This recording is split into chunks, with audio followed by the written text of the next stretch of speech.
विद्यार्थी मित्रांनो, नर्सिंगसाठी ऍडमिशन घेतात, पण कुठले डॉक्युमेंट्स गरजेचे आहेत?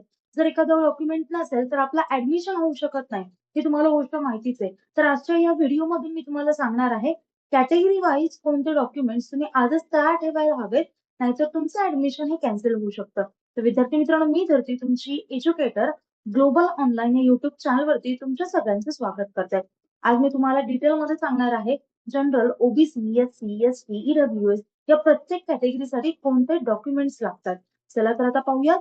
आता विद्यार्थी मित्रांनो, आता फक्त डॉक्युमेंट्सच गरजेचे नाहीये, तर त्यांची सबमिशन प्रोसेस ही कशी असती, कशी करायची, ही देखील प्रोसेस खूप महत्वाची आहे. आता ज्या विद्यार्थ्यांना कॉलेज नाही मिळालंय, तुम्ही बेटरमेंट करताय, तर नेक्स्ट राऊंड मध्ये तुम्ही कॉलेजची लिस्ट ही व्यवस्थित टाकायला हवी. त्यासाठीच आम्ही तुमच्यासाठी काउन्सिलिंग प्रोग्राम घेऊन आलो आहोत.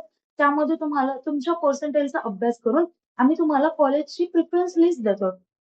तुमची कॅटेगरीचा अभ्यास करतो. तुम्हाला ज्या एरियामध्ये कॉलेज पाहिजे, त्या एरियाचा अभ्यास करतो. कुठलं कॉलेज तुमच्यासाठी बेस्ट असेल, या सगळ्या गोष्टी आम्ही तुम्हाला सजेस्ट करतो. तर विद्यार्थी मित्रांनो, या कोर्सची प्राइस फक्त ₹2000 इतकी आहे आणि कुठल्याही प्रकारचे डाऊट्स असतील, कोर्स जॉईन करायचा असेल, तर दिलेल्या नंबरवरती तुम्ही कॉन्टॅक्ट देखील करू शकता. आता पाहूयात डॉक्युमेंट्स कुठले गरजेचे आहेत.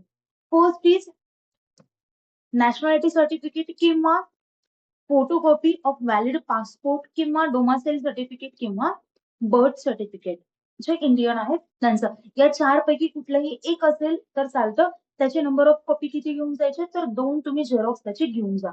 ओके. ओरिजिनल सर्टिफिकेट सोबत. त्यानंतर एसएससीचं 2 कॉपी घेऊन जा. प्रत्येक डॉक्युमेंटची 2-2 कॉपी तुम्ही घेऊन जायला पाहिजे. त्याच्यानंतर एचएससीचं मार्कशीट आपल्याला लागेल. Okay.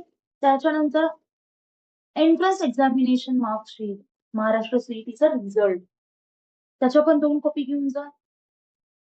Selection letter from concern competent authority. जर तुम्ही ऍप्लिकेबल असाल तर तुम्हाला घेऊन जाव्या लागतील, त्याच्या पण 2 कॉपी. ओरिजिनल कॉपी तर न्यावी लागेल, त्यासोबतच 2 कॉपी. जर तुम्ही कॅटेगरी मधून बिलॉंग करत असाल, एससी, एसटी किंवा ओबीसी, तर तुमच्याकडे कास्ट सर्टिफिकेट असायला हवे. ओपन साठी कास्ट सर्टिफिकेटची गरज नाहीये. पण जे कास्ट सर्टिफिकेट कास्ट मधून बिलॉंग करतात, रिझर्व कॅटेगरी आहे, त्यांना कास्ट सर्टिफिकेट कंपल्सरी लागेल. त्याच्यानंतर आहे कास्ट व्हॅलिडिटी. आता ज्यांचं कास्ट सर्टिफिकेट असतं त्यांना कास्ट व्हॅलिडिटी देखील असते. ओपन वाल्यांना कास्ट व्हॅलिडिटी नसते. ओके. जे कास्ट मधून येतात त्यांना कास्ट व्हॅलिडिटी सर्टिफिकेट देखील गरजेचं आहे. त्याच्या पण 2 कॉपी तुम्ही घेऊन जा. Next thing is valid non criminal certificate. कशासाठी? जे कास्ट मध्ये येतात, जसे की व्हीजेएनटी, ओबीसी, एसबीसी, यांना तुम्हाला नॉन क्रिमी लेअर देखील न्यावं लागेल आणि त्याची व्हॅलिडिटी संपलेली नाही पाहिजे. त्याच्यानंतर एलसी लागेल, कॉलेज लिव्हिंग सर्टिफिकेट. म्हणजे आता तुमची 12वी झालेली असेल तर तुम्हाला 12वीची टीसी लागेल, त्याला आपण लिव्हिंग सर्टिफिकेट म्हणतो. नेक्स्ट आहे migration certificate issue by the respective board. म्हणजे तुम्ही बोर्ड पासून दुसऱ्या बोर्डकडे जातात. म्हणजे आता कन्सिडर करा कोणाकोणाला हे आहे, students who have pass HSC from examination, म्हणजे महाराष्ट्राच्या बाहेरून ज्यांनी एचएससी कंप्लीट केली आहे, तर त्यांना मायग्रेशन सर्टिफिकेट लागेल.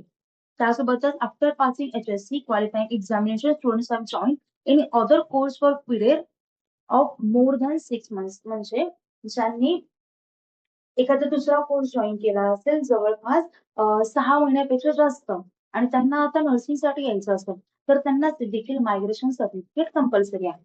Second is gap affidavit. आता तुमचा एखादा गॅप असेल तर तुम्हाला गॅप अफिडेव्हिट द्यावं लागेल.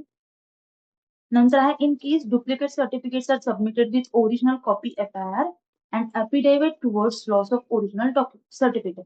आता एक अफिडेव्हिट असा एक फॉर्म सर्टिफिकेट असं म्हणता येईल, ज्यामध्ये लिहिलेलं असते की माझे जे रिझन लिहिलेलं असते की डुप्लिकेट ओरिजिनल डॉक्युमेंट्स हरवलेत किंवा काही झालेत, तर मी त्यामुळे डुप्लिकेट सर्टिफिकेट हे सबमिट करतो. तर त्याच्या देखील 2 कॉपी लागतील आपल्याला. त्यासोबतच मेडिकल फिटनेस सर्टिफिकेट द्यावं लागेल आणि हे जे मेडिकल फिटनेस सर्टिफिकेट आहे ते तुम्हाला कंपल्सरी द्यावं लागतं. त्यासोबतच पर्सन विथ डिसॅबिलिटी सर्टिफिकेट, म्हणजे जे ऍप्लिकेबल आहेत ते, जे अपंग आहेत वगैरे, त्यांच्यासाठी पर्सन विथ डिसॅबिलिटी सर्टिफिकेट लागेल कंपल्सरी. त्याच्यानंतर सेल्फ डिक्लेअर सर्टिफिकेट एक लागेल. Undertaking regarding enrolment of name in voter list.